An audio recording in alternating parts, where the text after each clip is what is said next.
Hello सभी मित्रों के लिए नमस्कार। मैं एहसन यादव समीक्षा एकेडमी अलीगढ़ के यूट्यूब चैनल पर आप सभी का हार्दिक अभिनंदन एवं स्वागत करता हूं। आज का हमारा जो टॉपिक होगा वो होगा हाइड्रोकार्बन, जहां से आपके अक्सर क्वेश्चंस पूछे जाते हैं। यानी कि पेट्रोल हो, चाहे वो डीजल हो या पैराफिन मोम हो, यानी कि समझ सकते हो आप सीधे सीधे शब्दों में एल्किन, एल्कीन और एल्काइन। हम इसी से संबंधित आज बात करेंगे। एरोमेटिक क्या है, एलिसाइक्लिक क्या है आपका, यानी कि और विषम चक्री यौगिक ये क्या है। तो आइए अपने टॉपिक की तरफ, यानी कि हाइड्रोकार्बन।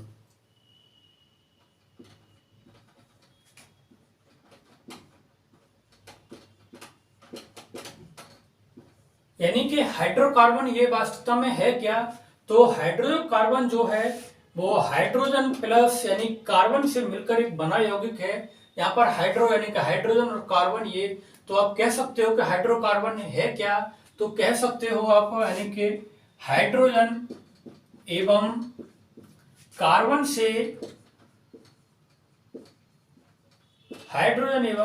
से मिलकर बनने वाले यौगिक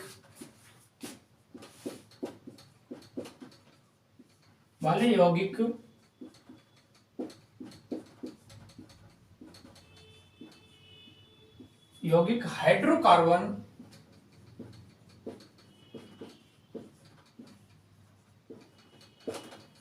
तो यानी कि हाइड्रोकार्बन, हाइड्रोजन प्लस कार्बन, यानी कि हाइड्रोजन और कार्बन से मिलकर बनने वाले यौगिक क्या कहलाते हैं, हाइड्रोकार्बन कहलाते हैं। कौन कौन से होते हैं ये यौगिक, आप देखते होंगे कि मीथेन हो गया, एथेन हो गया, propane, butane, heptane, hexane, heptane, septane वगैरह। ये क्या है, ये लोग समझ नहीं पाते, स्टूडेंट की समझ में नहीं आता यार ये किस तरीके से हम क्या है इनको याद करें कि मीथेन का फॉर्मूला क्या होगा, एस्टिलीन का क्या होगा, एथिन क्या होता है, प्रोपिलीन क्या है, ये कुछ भी उनके समझ में नहीं आता। तो आज हम उसी टॉपिक को लेकर के आए हैं, जो बहुत ही अच्छे यानी कि बहुत ही सरल शब्दों में मैं आज आपको समझाने वाला हूं।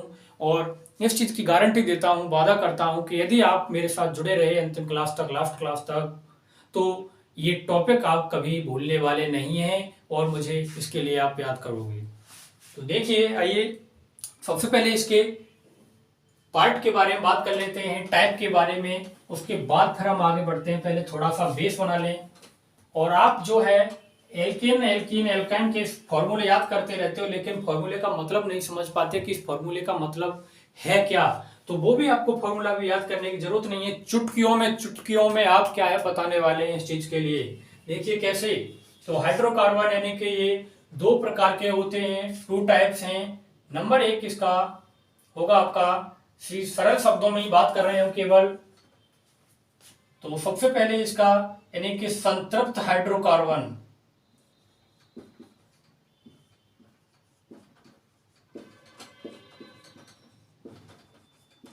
संतृप्त हाइड्रोकार्बन। तो दूसरा है असंतृप्त।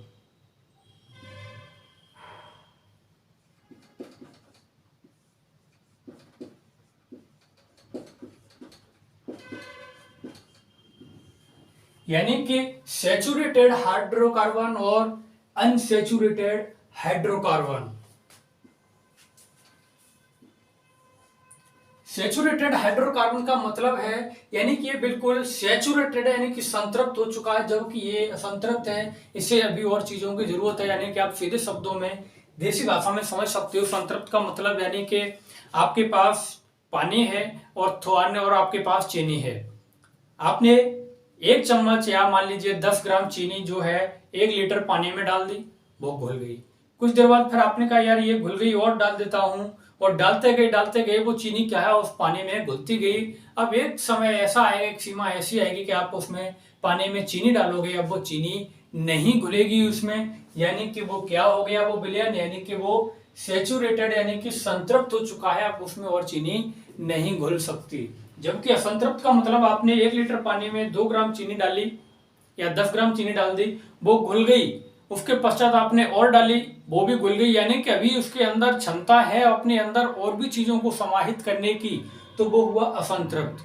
दूसरा और भी समझ सकते हो, यानी कि आपने खाना खाया और पेट भरकर खाना खा लिया, यानी कि आप कहते हो यार तृप्त हो गया मैं तो, अब नहीं खा जाएगा, पेट भर गया, यानी कि अब आपके अंदर और सीमा नहीं है खाने की, यानी कि अब आप क्या हो चुके हैं, संतृप्त हो चुके हैं। और यदि आपसे कहा नहीं भाई थोड़ा सा और खा लीजिए, एक और ले लीजिए, एक या एक रसगुल्ला खा लीजिए, तो इसका मतलब यानी कि अभी आपके अंदर थोड़ी सी और क्षमता है, यानी कि आप यानी कि असंतृप्त हाइड्रोकार्बन, यानी कि खाना तो खा के आए थे, लेकिन जैसे ही बहुत सारे व्यंजन सामने देखे, मुंह में पानी आ गया, और मुंह में पानी आते भी यार और आप क्या है उस भोजन पर, आप उन व्यंजनों पर लग गए खाने के लिए, तो यानी कि वो असंतृप्त हाइड्रोकार्बन। जबकि संतृप्त हाइड्रोकार्बन यानी कि अब और ज्यादा लिमिट आगे नहीं है, यानी कि तृप्त हो गए, बिल्कुल भाई सैचुरेटेड हो गए, जबकि ये अनसैचुरेटेड। संतृप्त हाइड्रोकार्बन का जो एग्जाम्पल है वो है आपका एल्केन, यानी कि एल्केन। और ये जो संतृप्त हाइड्रोकार्बन है ये इसके दो प्रकार हैं, यानी कि एल्कीन और दूसरा है क्या, एल्काइन। ये एल्केन, वो एल्कीन और एल्काइन। अब जहां पर इनके दो नाम से जो हम आगे बात करेंगे अभी के एल्केन को और किस अन्य नाम से जाना जाता है, उससे पहले थोड़ा सा और इसको देखिए आप। एल्केन का जो फॉर्मूला है, यानी कि इसका जो फॉर्मूला है वो ये है CnH2n+2। ये आपको बड़ी दिक्कत देता है, ये वास्तवता में है क्या, तो आप उस चीज को अभी थोड़ी देर में समझेंगे। जबकि एल्केन का CnH2n, जबकि एल्काइन का CnH2n-2। दूसरा, एल्केन में यहाँ पर कार्बन के परमाणु इस तरीके से जुड़े होते हैं, यानी कि कार्बन कार्बन परमाणु के बीच यहाँ पर एक सिंगल बॉन्ड होता है, जबकि एल्कीन में दो कार्बन परमाणुओं के बीच यानी कि क्या होता है, डबल बॉन्ड होता है, जबकि एल्काइन में दो कार्बन परमाणुओं के बीच ट्रिपल बॉन्ड होता है, यानी कि यहाँ पर एकल बंध, द्विबंध और यहाँ पर त्रिबंध, यानी कि सिंगल बॉन्ड, डबल बॉन्ड और आपका ट्रिपल बॉन्ड। अब यहाँ पर यह भी पूछ लिया जाता है कि एल्केन जो है यहाँ पर कितने सिग्मा बॉन्ड पाए जाते हैं, यानी कि इन तीनों में ही, और कितने पाई बॉन्ड पाए जाते हैं। तो मैं यहाँ पर आपको बता दूं कि एल्केन जो है यहाँ पर एक सिग्मा बॉन्ड पाया जाता है, जबकि एल्कीन में एक सिग्मा बॉन्ड और एक पाई बॉन्ड होगा, जबकि एल्काइन में एक सिग्मा बॉन्ड और 2 पाई बॉन्ड होते हैं। यहाँ पर दूसरी चीज, यहाँ पर जो सिग्मा बॉन्ड होता है वो पाई बॉन्ड की अपेक्षा बहुत अधिक स्ट्रांग होता है, बहुत अधिक मजबूत होता है, इसलिए ये क्या है, संतृप्त, यानी कि ये बहुत जल्दी से रिएक्शन नहीं करता, ये संतृप्त है, एक जगह रहेगा, बिल्कुल कम क्रियाशील होगा। जबकि एल्कीन एल्काइन जो है वो अधिक क्रियाशील होंगे, क्योंकि यहाँ पर सिग्मा बॉन्ड एक है, जबकि यहाँ पर दूसरा पाई बॉन्ड भी यहाँ पर आ गया, यहाँ पर तो दो पाई बॉन्ड हो गए, तो ये क्या करेगा, ये जल्दी से टूट करके दूसरे की तरफ भाग जाएगा, नहीं भाई मैं अब क्रिया करूंगा, मैं रिएक्शन करूंगा, जब ये कहेगा नहीं हमारे पास तो पाई है ही नहीं, हम तो खुद में ही मजबूत हैं, तो ये बहुत स्ट्रांग है, तो ये इतना क्रियाशील नहीं होता। जबकि ये दोनों के दोनों एल्कीन और एल्कान ये बहुत अधिक क्या होते हैं, अभिक्रियाशील होते हैं, क्योंकि पाई बॉन्ड जो है सिग्मा बॉन्ड की अपेक्षा एक कमजोर बंध होता है। तो यहाँ पर अगर आपसे पूछा जाए इसमें इन दोनों में ही कि एल्कीन और एल्काइन में सबसे अधिक अभिक्रियाशील कौन होगा, तो सबसे अधिक अभिक्रियाशील ये एल्काइन वाले होंगे, उसके बाद एल्कीन और उसके बाद ये आपके एल्केन। तो इस तरीके से ये क्या है आपसे पूछा जाता है, तो आप नोट डाउन कर लीजिए, स्क्रीनशॉट ले सकते हैं, और उसके बाद आगे बढ़िए।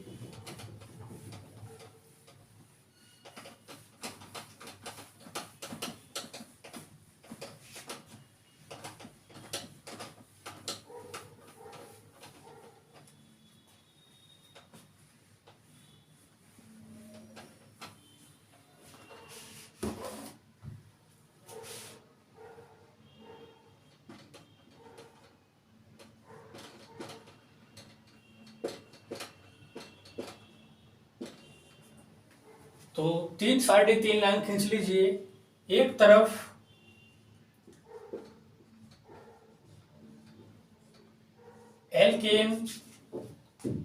दूसरी तरफ एल्कीन और तीसरी तरफ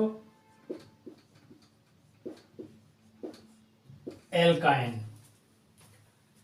यहां पर मैं आपको बता दूं, एल्केन को दूसरा नाम यानी कि पैराफिन के नाम से भी जाना जाता है, जबकि एल्केन को ओलिफिन्स के नाम से जाना जाता है, जबकि एल्काइन को एसिटिलीन के नाम से क्या है जाना जाता है। ये तो आपने नाम सुना ही होगा, यानी कि एसिटिलीन गैस। और ये एल्कीन यानी कि ओलिफिन्स और एल्केन यानी कि पैराफिन मोम जो होता है। दूसरी चीज यहाँ पर एल्केन के फॉर्मूले यहाँ पर लिख लेते हैं, इसके बाद फिर हम क्या है समझ लेंगे, इस चीज के लिए बात करेंगे। तो इसका फॉर्मूला जो है CnH2n+2, जबकि इसका CnH2n और CnH2n-2। यदि ये फॉर्मूले समझ में आ गए, समझने की जरूरत भी नहीं है इनको, और पहले थोड़ा समझने में टाइम लगेगा, आपके लिए थोड़ा टाइम दूंगा, उसके पश्चात आप चुटकियों में सेकंड से और पहले यानी कि नैनो सेकंड पिको सेकंड में बताने वाले हैं कि कौन सा फार्मूला किस संबंधित होगा, एल्काइन का होगा या एल्कीन का होगा या एल्केन का होगा। देखिए उससे पहले थोड़ा सा और यहाँ पर आप कि कार्बन की संख्या 1 हो तो उनके लिए क्या बोला जाता है, 2 हो तो क्या, और 3 हो तो क्या बोला जाता है।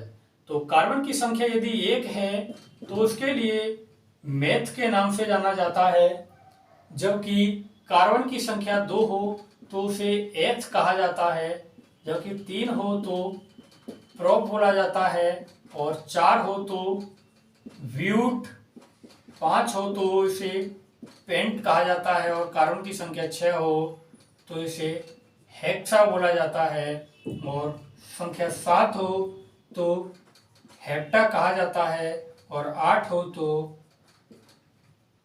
ऑक्टा, और 9 संख्या हो तो नान, और 10 हो तो डेक। और ज्यादा आपको आगे जाने की जरूरत नहीं है, केवल यहीं से हमारे क्या है ये क्लियर हो जाते हैं। और ज्यादा बात की जाए तो कार्बन की संख्या 11 हो गई तो अनडेक हो गया, 17 हो गई तो भी उनकी हमें ऑक्टेन वगैरह की जरूरत नहीं है। जैसे पूछ लेता है कि पेट्रोल को किस में मापा जाता है, तो पेट्रोल को ऑक्टेन में यानी कि ऑक्टेन संख्या में मापा जाता है, जबकि जो आपका यानी कि डीजल हो गया उसे सीटेन में मापा जाता है। तो हम केवल बात यहीं तक करेंगे, केवल उसके पश्चात हमें इतना। ऐसे तो अगर देखा जाए तो कार्बन के जो अब तक यानी कि अगर आपसे पूछा जाए क्वेश्चन के जितने यानी कि 118 तत्व हैं हमारी आवर्त सारणी में, उसमें सबसे अधिक जो यौगिक हैं वो किस तत्व के हैं, तो वो कार्बन के हैं। यानी कि अभी तक कार्बन के 5 लाख से अधिक यौगिकों की खोज क्या है यानी कि आविष्कार किया जा चुका है।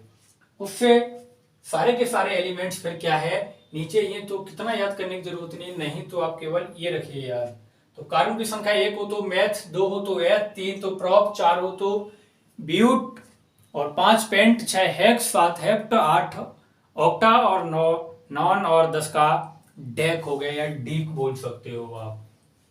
तो देखिए यहाँ पर एन का मतलब क्या है, तो ये भी यहाँ पर थोड़ा सा लिख लेना। यहाँ पर एन का मतलब होता है यानी कि कार्बन की संख्या, कार्बन की संख्या क्या है, यहाँ पर एन का मतलब है ये।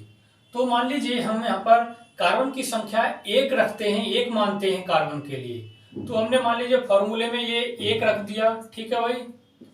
इसके पश्चात 2 यहाँ पर 1 रख दिया, एन यहाँ भी है, प्लस 2 क्या निकल के आएगा, सी कार्बन का 1 है ही, तो 2 1 2 यानी 2 + 2 तो क्या निकल के आएगा सी, और 2 और 2 4 यानी कि यहाँ से क्या निकल के आया CH4 निकल के आया। दूसरा समझ सकते हो यदि कार्बन की संख्या को 2 माना जाए तो क्या करेंगे, तो 2 मानेंगे तो n की जगह यानी कि 2 रख दिया, और यहाँ पर 2 × 2 किया प्लस 2 यानी कि n की जगह 2 रख दिया, तो C2, और 2 दूनी 4 प्लस 2 तो क्या निकल के आएगा C2, 4 और 2 6 यानी कि C2H6। इस तरीके से आप इसके बारे में कार्बन की संख्या को यहाँ पर बढ़ाते जाइए, 3 रख दीजिए, 4 रख दीजिए, और इस वहां पर पुट करते ही वो आपका क्या है जो भी फॉर्मूला होगा वो निकल करके आ जाएगा।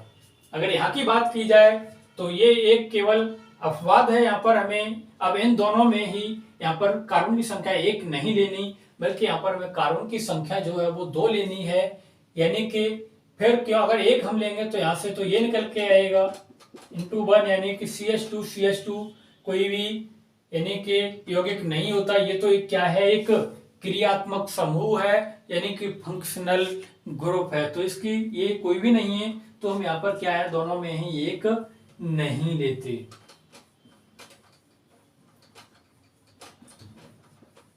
ठीक है, तो यहाँ पर भी आप बता सकते हो 2 लेंगे तो C2 ये, और 2 इंटू 2 कर दोगे तो C2H4 निकल के आ जाएगा। और यहाँ की बात करें, अगर 2 लेंगे तो C2 और H इंटू 2 माइनस 2 तो C2, और 2 दूनी 4 माइनस 2 तो C2H2 निकल के आएगा। तो इस तरीके से क्या है, आप इनके बारे में बता सकते हो। अब देख लेते हैं, इस चीज को उतारना चाहे तो उतार सकते हो।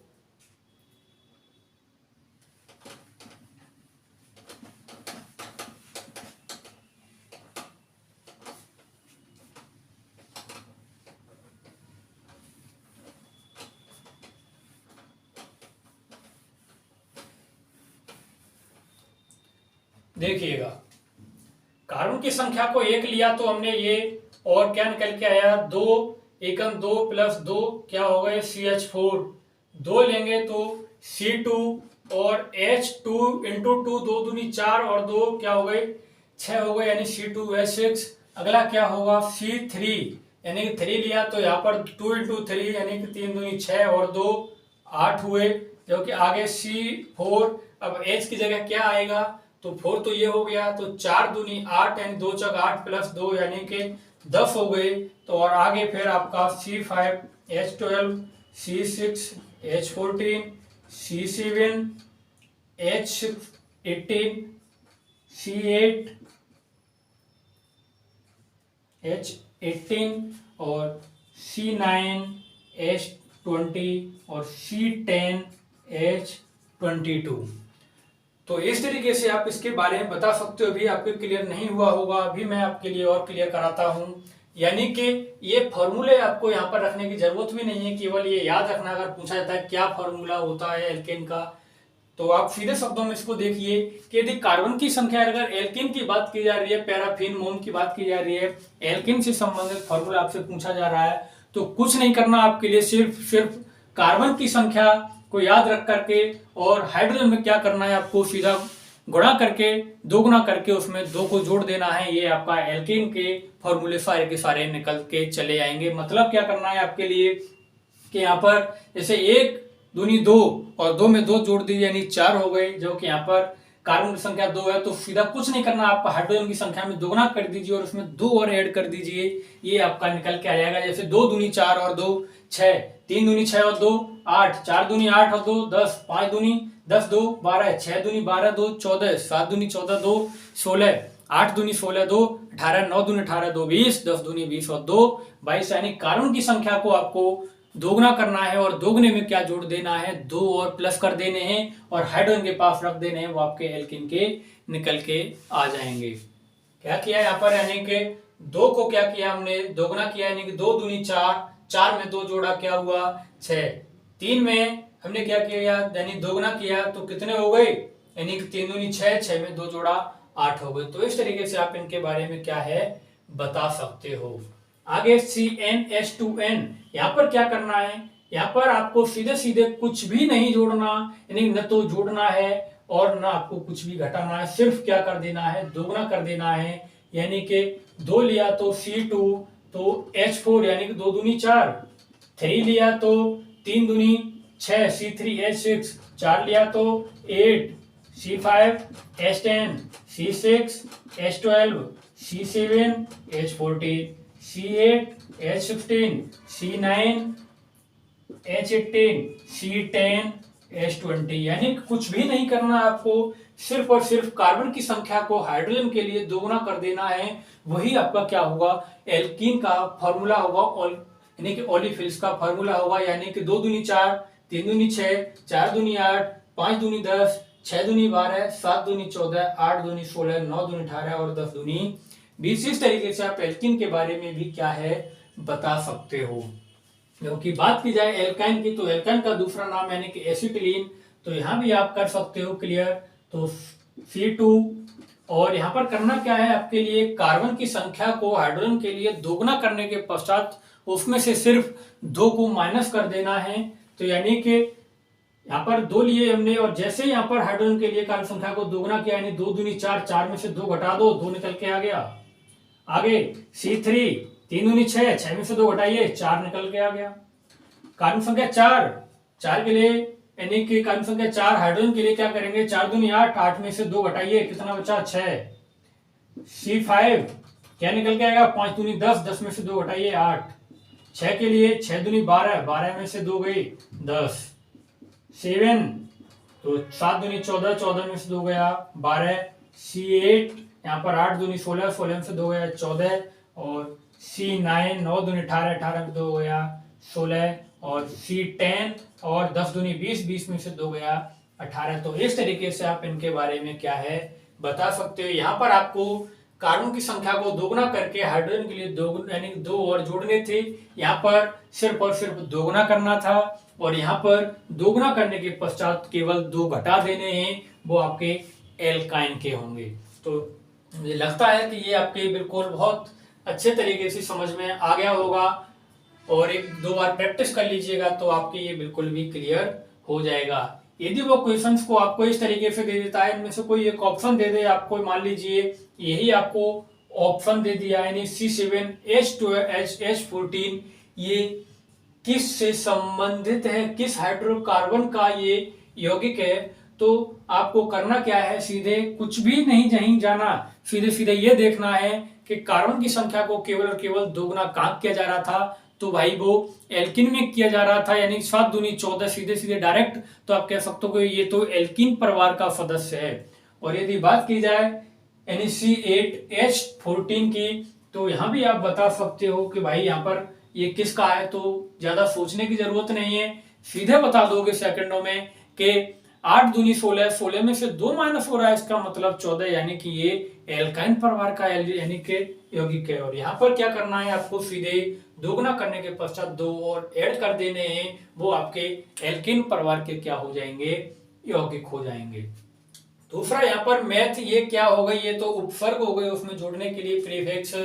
अब बात आती है कि कार्बन संख्या 1 मैथ, और यहाँ पर क्या हुआ, ये जो है वो क्या हुआ, यानी कि ये प्रत्यय है इन, यहाँ पर एन है, यानी कि यहाँ पर एन जोड़ा जाता है, जबकि यहाँ पर इन जोड़ा जा रहा है, जबकि यहाँ पर क्या जोड़ा जा रहा है, आइन जोड़ा जा रहा है। तो यहाँ से आप इनके नाम भी बता सकते हो, यानी कि कार्बन की संख्या 1 तो मैथ बोलते हैं, और ये एल्केन का है तो इसमें एल्क प्लस एन जोड़ा जा रहा है, तो इसका नाम क्या हो गया, यानी कि मैथेन हो गया। यहाँ पर कार्बन की संख्या 2 है तो इसके लिए एथ बोला जाता है, और एथ में यानी कि 2 दूनी 4 और 2 6 हो रहा है, इसका मतलब इसमें ये एल्केन से संबंधित है, एन जोड़ दीजिए, तो एथ में एन जोड़ोगे तो ये क्या हो जाएगा, एथेन हो जाएगा। बात की जाए कार्बन 3 की, तो इसका मतलब है यानी कि 3 दूनी 6, 6 में 2 जोड़ दिया, यानी इसका मतलब ये एल्केन फैमिली का मेंबर है, तो इसका मतलब इसको यानी कि प्रोप तो ये हो ही गया, कार्बन 3 के लिए प्रोप बोलते हैं, एन और जोड़ दीजिए, प्रोपेन हो गया। इसी तरीके से ये ब्यूट है तो इसमें एन जोड़ दीजिए, ब्यूटेन। यहाँ पर पेंट है तो पेंट में क्या जोड़ना है, एन जोड़ना है, तो पेंटेन। यहाँ पर ये हेक्स तो है ही, इसमें एन जोड़ दीजिए तो ये क्या हो गया, हेक्सेन। तो इस तरीके से आप हेप्टेन, ऑक्टेन, नॉन-एन, डेकेन, इनके बारे में क्या है बता सकते हो। जबकि यहाँ पर क्या होगा, यहाँ पर आपको इन जोड़ना है, यानी कि कार्बन की संख्या 2 के लिए क्या बोला जाता है, एथ बोला जाता है, और एथ में क्या जोड़ना है, इन जोड़ना है, क्या हो जाएगा ये एथीन। जबकि यहाँ पर कार्बन की संख्या 3 के लिए प्रोप बोला जाता है, और प्रोप में क्या जोड़ना है, आपको इन जोड़ना है, यानी कि एल्कीन, तो आपको ये क्या हो जाएगा, प्रोपीन। जबकि ये आपका ब्यूट हो गया, और इन जोड़ दीजिए ब्यूटीन, और ये पेंट में इन जोड़ दीजिए पेंटीन। यहाँ पर ये हेक्स में इन जोड़ दीजिए, हेक्सिन। तो इस तरीके से आप इनके बारे में क्या है क्लियर आगे तक बता सकते हो कि हेप्टीन, ऑक्टीन, नॉनिन और डेकीन। बात आती है अब एल्काइन की। यहाँ पर आ जाइए। एल्काइन में क्या करना है आपके लिए, यहाँ पर कार्बन की संख्या को दोगुना करने के पश्चात हम यहाँ पर क्या है -2 कर रहे थे, तो वो अगर कहीं पर भी कार्बन संख्या को दोगुना करने के पश्चात -2 हो रहे हो तो वो हमेशा एल्काइन या एस्टिलीन फैमिली का मेंबर होगा। अब इसके नाम में क्या होगा, कार्बन की संख्या को 2 यानी 2 के लिए क्या बोला जाता है, एथ बोला जाता है। और इसमें जुड़ना क्या है, हमें आयन जुड़ना है, यानी कि एल्क प्लस आयन यानी कि आयन। तो क्या कर दीजिए, एथाइन। यहाँ पर ये C3H4 यानी 3 के लिए प्रोप बोला जाता है, और प्रोप में आयन और जोड़ दीजिए, क्या होगा, प्रोपाइन। संधि विच्छेद करोगे तो प्रोप प्लस आयन। तो इसी तरीके से ये भी आपका ब्यूटाइन, और ये आपका पेंटाइन, और ये हेक्साइन, और ये हेप्टाइन, ये आपका 8 ऑक्टाइन। इस तरीके से क्या है आप इनके बारे में बहुत अच्छे तरीके से क्या है क्लियर बता सकते हो। दूसरा ये क्लियर हुआ। अब बात आती है कि यदि बॉन्ड की बात की जाए कि कितने बंध हैं इनमें, तो वो कैसे बताएंगे, तो वो भी समझ लीजिए आप। यदि एल्केन की बात की जाए यहाँ पर बॉन्ड पूछने की कि भाई मीथेन में कितने बॉन्ड हैं, एथेन यानी मेथेन में कितने बॉन्ड हैं, एथेन में कितने हैं, पेंटेन में कितने हैं, या प्रोपीन में कितने हैं, हेक्सिन में कितने हैं, या एथाइन या पेंटान, हेक्सान, ऑक्टाइन में कितने बॉन्ड हैं। तो यहाँ पर मैं आपके लिए बता दूं बहुत ही सिंपल। यहाँ पर आपको एल्केन में अगर बॉन्ड की बात पूछी जाए कहीं भी, तो करना क्या है, आपको -1 क्या है घटा देना है, जबकि यहाँ पर कुछ नहीं करना, सिर्फ और सिर्फ आपके लिए यानी कि प्लस प्लस करना है, यानी कार्बन और हाइड्रोजन के परमाणु को आपस में केवल जोड़ देना है, वही क्या होंगे, आपके बॉन्ड होंगे। जबकि एल्काइन में क्या होगा, यहाँ पर आपको कुछ नहीं करना, कार्बन और हाइड्रोजन के परमाणु को जोड़ने के पश्चात सिर्फ और सिर्फ आपको +1 उसमें क्या है ऐड कर देना है, वही उनके बॉन्डों की संख्या होगी। जैसे मेथेन की बात की जाए तो यहाँ पर कार्बन का 1 परमाणु और हाइड्रोजन का 4 है, तो ये कितने बॉन्ड हो गए, 5 हो गए। 5 में से 1 को घटा दीजिए, यहाँ पर बॉन्डों की संख्या कितनी हो गई, 4 हो गई।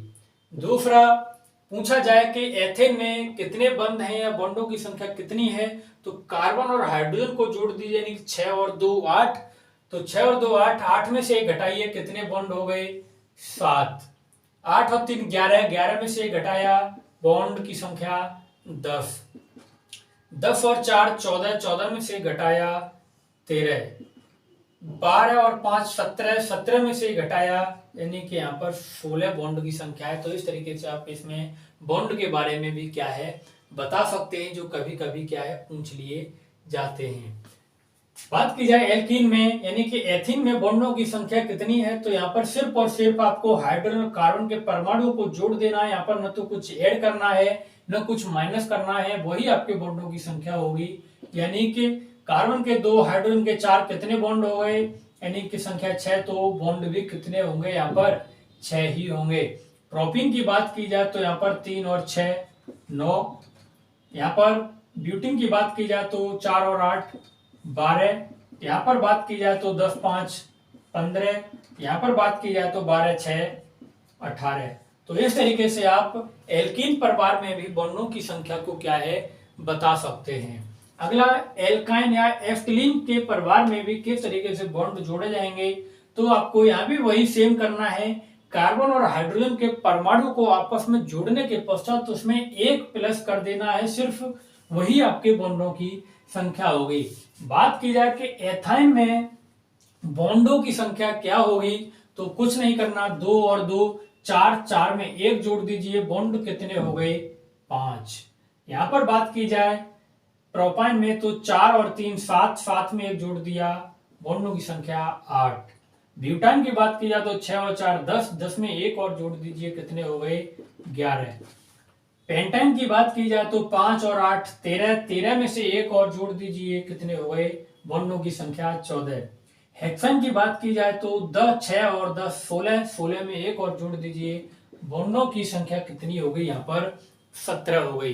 तो कभी कभी वो इस तरीके से पूछ लेता है कि पेंटीन का फॉर्मूला क्या होगा, यानी कि निम्न में से पेंटीन है, और इस तरीके से ऑप्शन डाल दिए उसने C5H10, C5H8, C5H12, तो इनमें से कोई नहीं, या कर दिया इनमें से सभी। तो फिर क्या करेंगे आप, सीधे याद रखिए पेंटीन यानी कि ये एल्किन परिवार का सदस्य है, और एल्किन में क्या होता है, सिर्फ और सिर्फ कार्बन की संख्या को दोगुना किया जाता है, वहां पर कुछ भी ऐड या माइनस नहीं किया जाता। मतलब पेंट का दूसरा याद रखना आपको, पेंट का मतलब होता क्या है, तो पेंट तो भाई 5 के लिए बोला जाता है। तो क्या करना है आपको, 5 दूनी 10 कर देना है, वही आपका क्या होगा, वो यौगिक निकल के आ जाएगा और आप उसे सही कर सकते हैं। मुझे आशा है ये आपको, बिल्कुल आशा ही नहीं बल्कि पूर्ण उम्मीद है कि ये आपको अच्छे से समझ में आ गया होगा। आप चुटकियों में बता सकते हो, सेकंडों से पहले, यानी कि पिको सेकंड में ही बता सकते हो कि पेंटाइन का फॉर्मूला क्या होगा, या C8H14 किस परिवार का सदस्य है, या इसका नाम IUPAC नाम क्या है। तो अगर क्लास अच्छी लगी हो तो हमारे प्लीज चैनल को सब्सक्राइब करें और बेल आइकन को दबाना ना भूलें। Thank you.